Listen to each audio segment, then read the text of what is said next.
are starting to slow down, so I think we can get started. Thank you for sharing the announcement slide, Amanda. So we're excited to have Courtney Thaxton and Matt Wright today to talk about updates to the GCI and Gene Tracker that I think will be critical for curators going forward.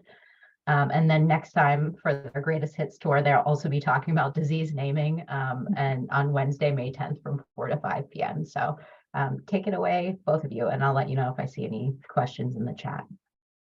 Great, thank you so much, Marina. Go ahead and share my screen. Oops, can you allow me to share my screen?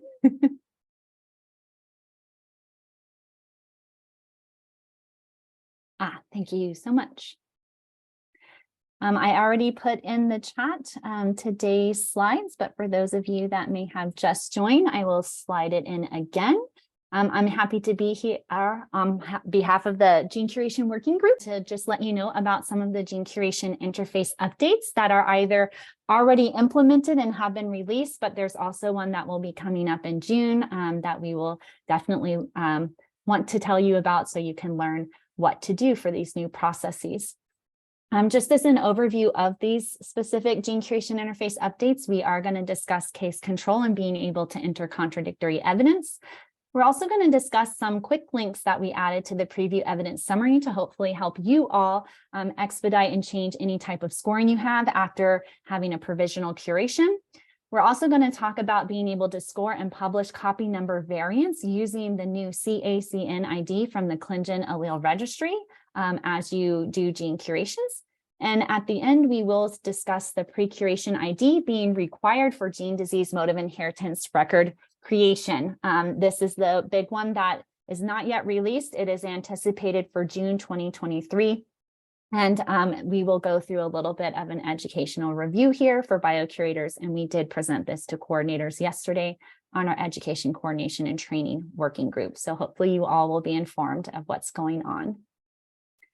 Just to start, we'll go through case control contradictory evidence. As many of you know, on case reports, you've always had the ability to score, contradict, or review. That can all be translated down into your different system records when we think about the final curation summary all the way to the website. However, we did not have the ability to indicate contradictory or review on case controls. And so that functionality has been updated. As you can see here from a screenshot from the Gene Curation Interface, or GCI, as you enter in all of your required information on a case control and come down to your select status for scoring, you do have the ability to indicate contradicts and review. We do want to say this designation and information is populated across all relevant sections in the Gene Curation Interface into the website. So we'll show you those kinds of images. For instance, if you mark any type of evidence contradictory in case control now, this is in the GCI. When you get to that final curation evidence summary page, you will see that there's contradictory evidence and it has now been added case control to indicate whether it has been selected or not. So again, just drawing your eye to where there's contradictory evidence when you want to review this with your expert panel. When you actually scroll down the evidence and look at it directly in the summary, you are going to see, again, where there could be a score or how you're talking about the score. Contradicts will show up, as we see here boxed in red, versus what you would normally see if you select a score, and then you'd have that score there. So again, drawing your eye or drawing your reviewer or the expert's eye that this is actually indicated as contradictory evidence on case control. Finally, that information is carried all the way out to the website. So what we see here is a screenshot of the same gene disease validity relationship. At the very top of that summary, we would see genetic evidence or contradictory evidence here marked as yes. If we were to go into the genetic evidence category and then go and move to the case control, we would also see that pulled through. I don't have an image of that here because the screen is large, but I will show that to you at the end of the slideshow. So I'll take a quick pause here just to see if anyone has any questions about having contradictory evidence on case control. Great. We're now going to move to these preview evidence scored summary quick links that have been added. So we do recognize for biocurators, you do have to go and do a lot of scoring, potentially reanalysis and rescoring of gene curation records. This could be because you're recurating records. It could be because you've gotten to a provisional classification on your gene disease relationship. And after review with your expert panel, they have said they've wanted the scores adjusted. Typically, what this means is you have to go back into your record and find that PubMed ID and then go find that case report and end up changing the score. So we wanted to think of a way that we can make this a little bit more efficient and helpful for you. So what we've done is we've now added the ability to link back to your scoring page. It's available through this preview evidence scored summary. It's only available on this summary. It is not available on the classification where it's provisional approved summary. It's only on this one. So I want to be very clear, but you can do this for both genetic and experimental evidence. So if you did have the need to change a score, you would click that preview evidence scored. You would bring back this summary. Again, you know it's preview because of the watermarks. And what you will notice now, anyone can go in right now to any of their curations, is that this program label has now changed from black to blue. What that indicates is it's a hyperlink. So if we click this hyperlink, we are taken directly back to that information on that individual in the correct paper where it was, and you can see the page of information. All you have to do is scroll down and change your score, click save and update it. I do want to mention though, there is one caveat on this. When you click that preview evidence summary, it will open a new tab in your browser. As you open the new tab, when you open this, it opens a new tab in your browser as well. Once you save it, it's not going to go back to the original browser. So you'll want to close your tab here and then go back to your preview evidence summary tab and find your next one. At the end of the day, make sure you close all the tabs in your GCI. That's just going to help you because if you go to log into the GCI, it's going to tell you you're already logged in somewhere, but you can't access. So you'd have to log out and find where you were still open. So please just make sure you're keeping track of the tabs.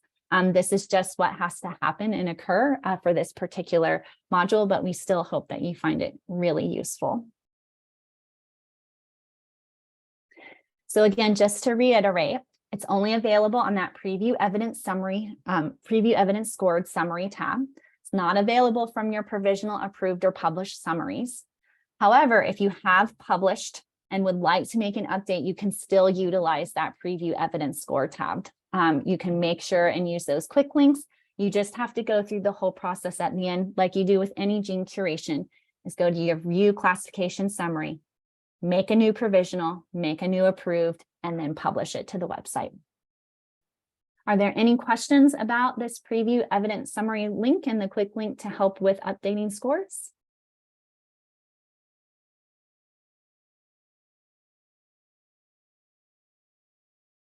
Great.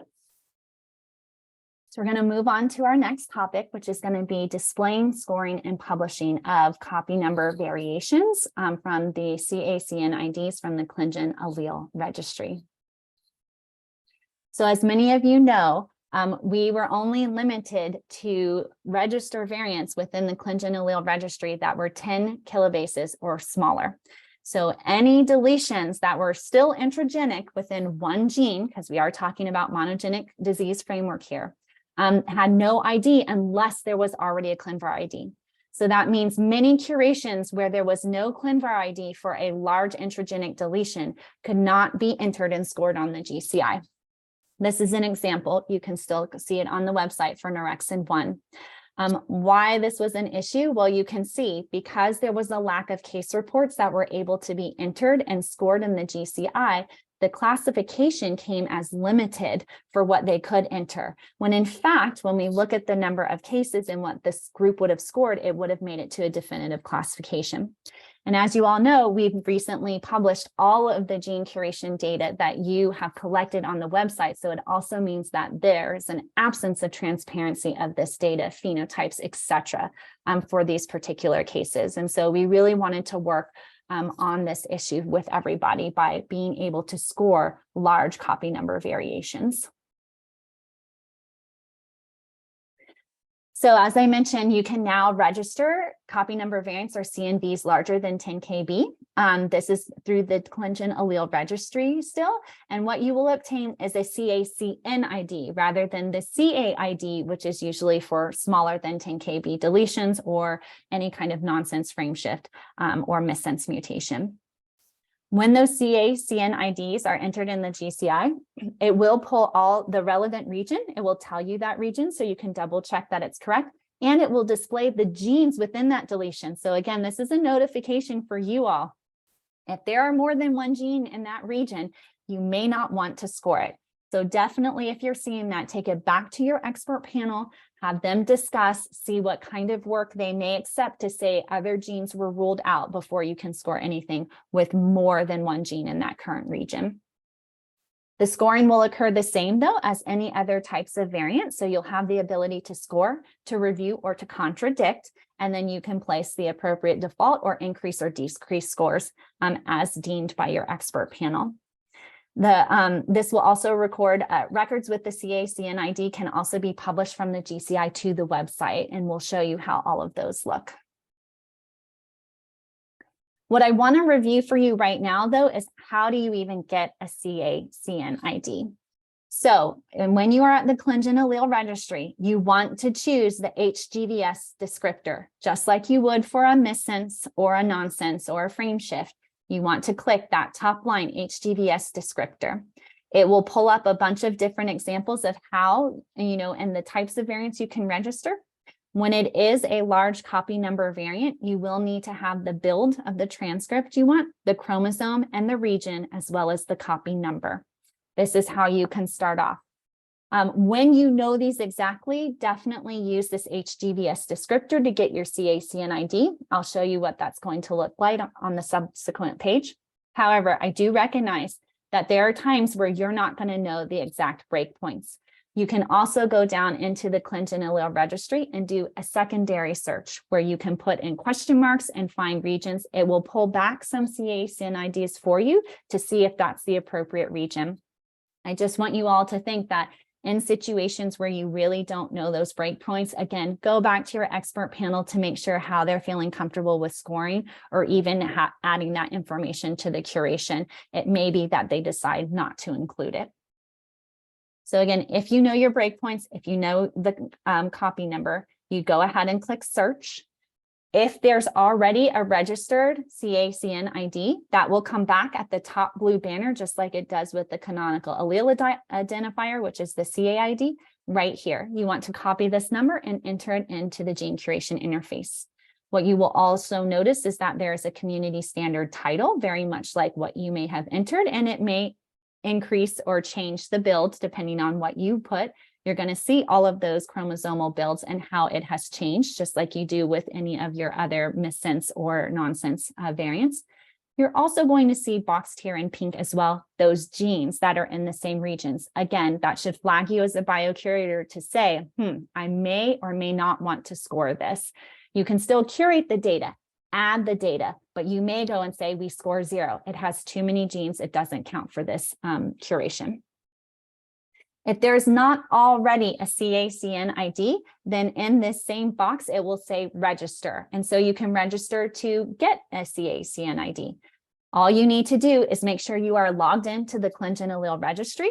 That is a free thing that you can do to get a login. It's on the front page of the allele registry. And if you have any issues, if you scroll down or hit the help button, you can get the email for the help desk for the allele registry. Now we're going into the Gene Curation Interface itself to show you what it would look like once you put in a CACN ID. So in the module where you say select a variant, you would enter in your CACN ID and retrieve it. Again, you're going to see the build here. You're going to see that ID and those overlapping genes. Just please note, these are 2 different CACN IDs. That's why the 2 slides have different genes in that region. Once you figure out this is the one you want, please click save. And moving from save, this is what the GCI is going to show you.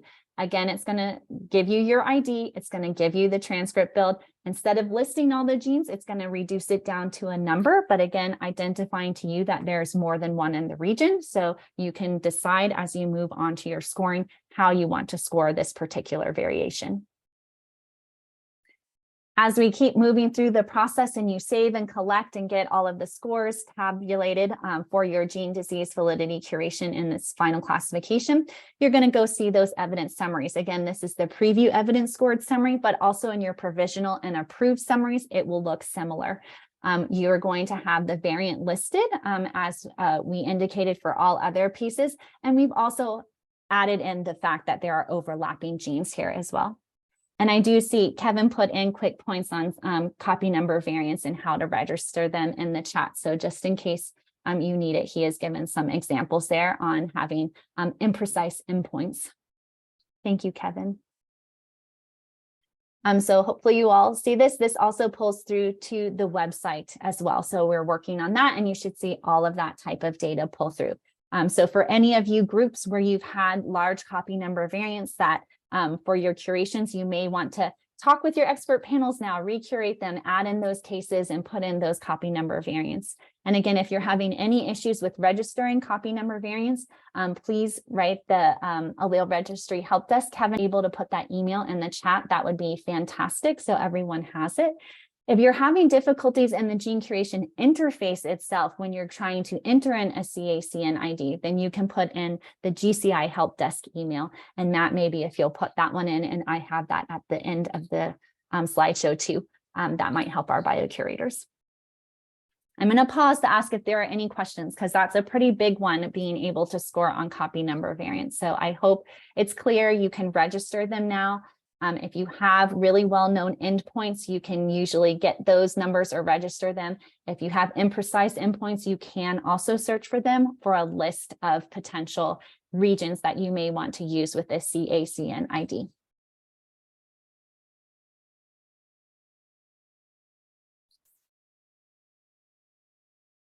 Great. So we're going to move on to the last one, and we'll just take our time here. So we do want to let you know that pre-curation IDs are going to be required to create a gene curation interface record. And that is intended to be released June 1st, 2023. Please read the slide. Don't listen to me on that one. Why are we even doing this, right? So as you all should be familiar with, looking in the SOP and reading it, the gene disease validity process does include pre-curation, in which case, especially for genes that are associated with more than one phenotype or disease, we really need to understand whether any of those are part of the spectrum of one disease or whether they are really distinct entities and require more than one curation. And so all gene disease validity curation should have an accompanying pre-curation. It's really important. This pre-curation, though, is captured in the gene tracker, not the GCI. And so the gene disease validity classifications themselves are in the GCI. So these are two systems that work to operate to give us a full scope and spectrum of the gene curation. We're wanting to do a little bit more efforts to federate these systems so you can have a somewhat seamless experience of going from the gene tracker to the GCI. And so one of the ways we could do this was ending up giving this specific workflow where you start in the gene tracker before you go into the GCI. The reason why we're putting in the pre-curation ID is not only to have a seamless experience, but at this moment, individuals can bypass the gene tracker completely and put no pre-curation data and go straight into the gene curation interface to give this classification. And so there are, many gene curations where there's no pre-curation data. And that's just potentially because those curations were published before the GT, but there are a number of them have been published after it's been made available for use. And so we really want to make sure that people are entering in the data appropriately for pre-curations. Not only that, this new function is part of the larger initiative, as I said, to federate these. And again, just hitting home for you all why it's so important. Pre-curations are published to the website now. If you go into any of your genes and look at them under gene disease, if they have this little cross arrows mark, it means there's lumping and splitting and individuals can see that data. Not only that, they're able to see what are the phenotypes you included and potentially excluded for this particular curation. Not only, again, is this increasing the transparency for you to put this data and the efficiency, but it allows a better harmonization between these records that need to be linked in order for all of this to be very accurate to anyone using the website and looking at this, these features.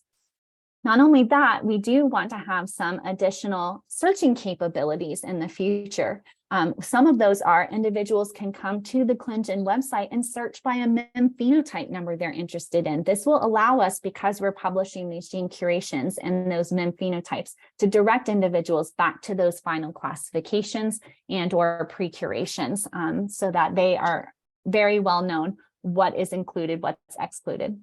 So again, we really want to emphasize, please make sure you're going into the gene tracker, you're all doing pre-curations for your records, and that you're entering this. I will say for some groups, it's your GCEP coordinator that enters in this data. That may stay the same. They may allow you all as biocurators to have access to this gene tracker. Either way, make sure you are communicating with that GCEP coordinator on whether or not it's their responsibility to enter it and give you that ID, or whether it's your responsibility to get that ID and enter that information. So what will you see if you try to go to the GCI to create a new gene disease record after June 1st, 2023? This is going to be the modal if you go in the GCI and say, I want to start a new gene curation record. As usual, you have to enter in the HGNC symbol, your disease entity using a Mondo ID, and you have to select a mode of inheritance. But what you will find now is entering in a pre-curation ID from the gene tracker. You can access this number from the URL from the gene tracker on that particular record. And all we need are the numerals. We do not need the whole HTTP://, just the number. How do you get that? This is a snapshot from the gene tracker itself. This is a record for PLN. Again, when you're in the system up here in the URL, you'll find 45. That's the number of your pre-curation record, number 45. We are doing work right now in the gene tracker to expose this number on the record itself, so it's a little bit more in your face and that you can see it and be able to copy it easier, but you can copy it right now from the top. And again, it's the number at the end of the URL. Individuals must log into the gene tracker and complete a pre-curation for this ID to be generated. So you have to at least have a gene and have your affiliation to move it through. We do want you, though, to enter in all the information, including the mode of inheritance and the Mondo disease ID for that particular record. Why is that going to be important? Because it's going to be cross-checked. If you have the wrong Mondo ID in your pre-curation record and you chose a different one and they do not match, you will not get to move forward with the record. So please make sure all of this data is exact. What you enter in the pre-curation in the gene tracker should also match for those IDs in the GCI. Again, I just want to reemphasize the access is really designated by your particular GCEP. Check back in with your coordinator. They've been presented this data to yesterday, so there may be some of the coordinators that are going to start to get access of this system for you. And we will run some different workshops to teach people how to use the gene tracker, and we can certainly go and review it at the end of this slideshow. So what would happen again if you entered in the wrong information? You will be cross-checked between your pre-curation record in the gene tracker and creating this module in the Gene Curation Interface for the gene symbol, the Mondo ID, mode of inheritance, and that pre-curation ID within your affiliation. So make sure that you're putting it all correctly. You will be notified if something is not checking. Here, purposely entered the wrong Mondo ID. We can see that there will be a notification. It will also tell you and give you links back to the gene tracker and give you those different help desk emails if you need it. The check marks will also indicate where things match. And so you should have all check marks, tells you you're good to go, and you will enter your record and be able to start adding in your PMIDs and scoring. Once you're in the GCI and your record has been created, what do you do? There's going to be a link added. So again, we're now going to get the links at the very beginning. We don't get links harmonized until after you all do a full gene curation, you publish it to the website, and then we hope it's the same affiliation gene and Mondo. So many of these gene tracking records already have a link back to your particular published curation, but it is a long process and there's a lot of things that can change. So many of them may not be accurate or have the right linking. In order us again to have that transparency and harmonization, we're doing the link at the very beginning between these two systems. And then we're going to have the interoperability to go back and forth between them for you. So I can take any questions. I will end my show and we can look at some of the things that we reviewed just on the website, etc. But I'm also going to put in any of these emails so you have as well if you need any help, but I am open to any questions.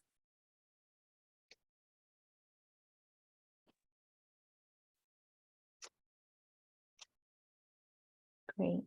And just to go back to the case control contradictory evidence, this is an example on the website right now. You can all go and look up RAD 50. We come into the genetic evidence on the case control side. You can see all of the really nice data that was entered in for this particular case control, and contradicts is showing up here. This was the one screenshot I couldn't get for you all exactly, but it is being pulled through. So I want to show you that. Again, for the gene tracker, for those of you that do have access to it, you will have your dashboard. Oops, well, let's see if I can log back in myself.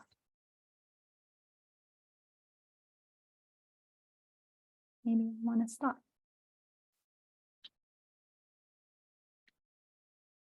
There we go.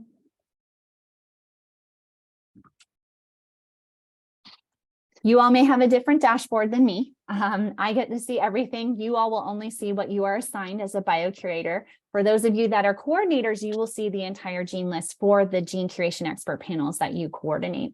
But for any of those genes, you can always go back into the search field to find your particular record of interest. I'm just going to go to PLN here. This is the record that you can click again up in this section here that's now highlighted in blue. This is the number for the pre-curation. You want to make sure your gene symbol, your mode of inheritance, and that Mondo ID all match in this record exactly what you're going to place in the Gene Curation Interface. These are the three areas that are looked at, as well as these affiliations. You can notice for every record, we are pulling in and linking that Gene Curation ID.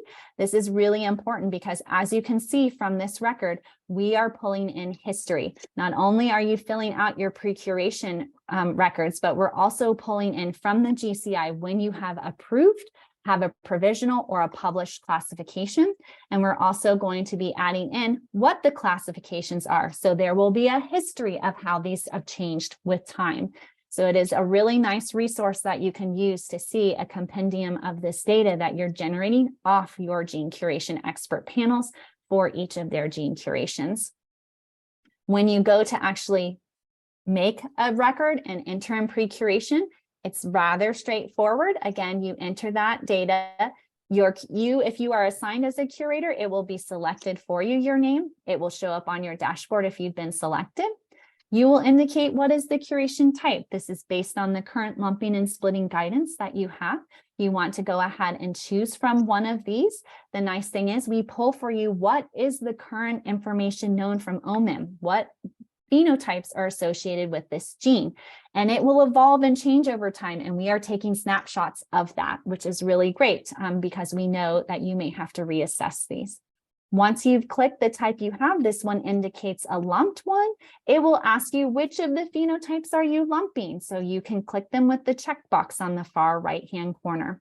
We then just want to understand your rationale. Again, this will come to those 4 criteria for lumping and splitting in the pre-curation, but there are also other reasons. Maybe you are splitting to dispute, and that's what your GSEP goes with. That's a rationale to do this here.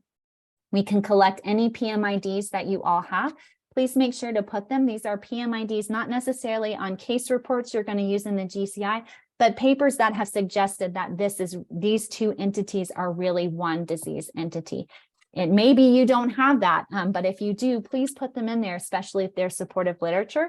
When you publish these to the website, they actually have links back to those PMIDs. So it's really important that you get these correct and enter them if you have them. The other thing that's published to the website is your rationale. This is your chance to let everyone who's looking at that website know why you think that these two entities are part of this spectrum. So please definitely utilize this. As anything with our evidence summaries, this is published, so make sure you're using complete sentences and also spell check. And the spell check is also make sure you're looking at this for auto corrections. I will tell you, recuration will autocorrect to recreation a lot. And so just make sure that they haven't changed the word and the meaning that you have. You would then click next from here. And here's where you enter in that Mondo ID. So again, making sure that the Mondo ID you're going to use to create that gene curation record is the same in both of these systems. Enter here. You obviously have the ability to enter in an entity. If you don't have an ID at the moment, you are welcome to use this. Many of your groups may say, okay, we have to work with Mondo and create one. Just remember, come back and edit this record once you finally have your ID and enter it here. Once you have that, move on to your gene curation interface. I will let you know we're working on processes in the future. So again, you'll say, what happens if the ID changes and the concept didn't? Mondo made a change. What do we do? In those cases, you would go to the GCI where you are able to change the disease name. We will populate it back into the gene tracker as long as we have these GCI UUID and gene tracker links as I showed you. You can save here and exit, but I do want to acknowledge for all of you that you have the ability to upload documents. So if you have a presentation you've done on a pre-curation, or if you have any Excel files, things that are really important you want to capture, please feel free to add the documents here. Other coordinators and other have access to be able to see this information, and it can be really helpful if you happen to have one of these curations of a gene, right, that has multiple disease entities. It will show up there for anyone to download, so you don't have to duplicate work. If someone's done a pre-curation and you can look at that, go ahead and use it if they've added it there. So please consider adding in some documents if you've done the pre-curation yourself. And that's a quick overview of the gene tracker itself, how you enter the information. For anyone who does have access, you can either if you want an email to get help, you click that question mark symbol. It will give you the email that will go to my desk as well as our developers. Also, from everyone, if you're a Biocurator, you may not see being able to do an export or a bulk upload, but what you will find is the SOP. So this is the current SOP. We will be working on a new one in the future. And as a matter of fact, we will probably integrate the gene tracker and the GCI into one help document all together, just because it is going to be hopefully this federated seamless experience. And as I mentioned, once you've created a record and have them linked, you can always come into this particular record in the gene tracker, have the link, and it will take you to the GCI. You can sign in and then make sure it will go through all of your records to provide that link for you. If you want to change anything, you want to make sure though that you're under your affiliation. Remember, when you log in this way, it will always log you in as no affiliation first. So if you want to change anything on this record, you're going to have to change your affiliation, but at least gives you the link back to the record. I'm going to pause for a moment to see if anyone has any questions.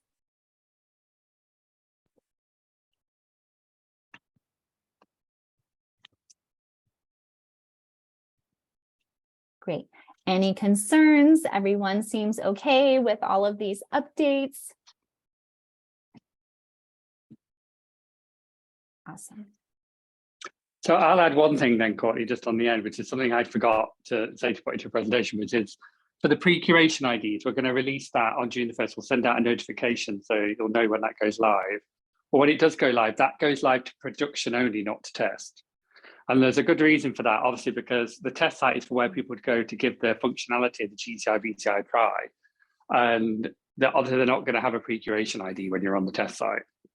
So it will remain as it is on the test site, where you can go in without a pre-curation ID to test the functionality of the GCI. Oh, great. Thanks, Matt. That's really helpful. Just to go on a record here to show you those new links. Again, you can go into Preview Evidence Score. You can see all of these links are here. This is an instance on the genetic evidence, but if we were to score down and they have experimental, you can also find the links there. If we click any of these links, as you will notice, it opened a new tab, right? This is in a new tab, and here's all the way back to my record. But it will open up a new tab here. It goes directly to that information. I can scroll down, decide to change anything on the score that I want here. Make sure you push save. exit that and you can come back to your next tab over and then go to your next whatever piece of data you have that you need to change the score. So hopefully this becomes really useful for you all. Again, if it's a published curation, you can do all of this still from that tab. The only thing you want to do at the end is go to the view classification summary. You'd have to go through and save a whole new provisional and then go through your whole approved and published again.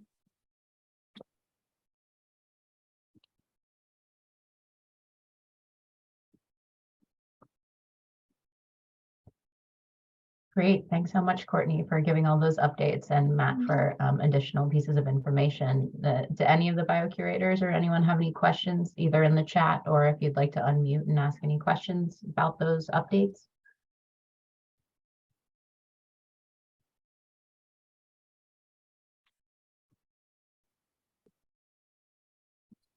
Okay, if not, I think we can let everyone go early, and thank you for giving us those updates, Courtney and Matt. Thanks, Courtney. Yeah, thank you, everyone. Bye.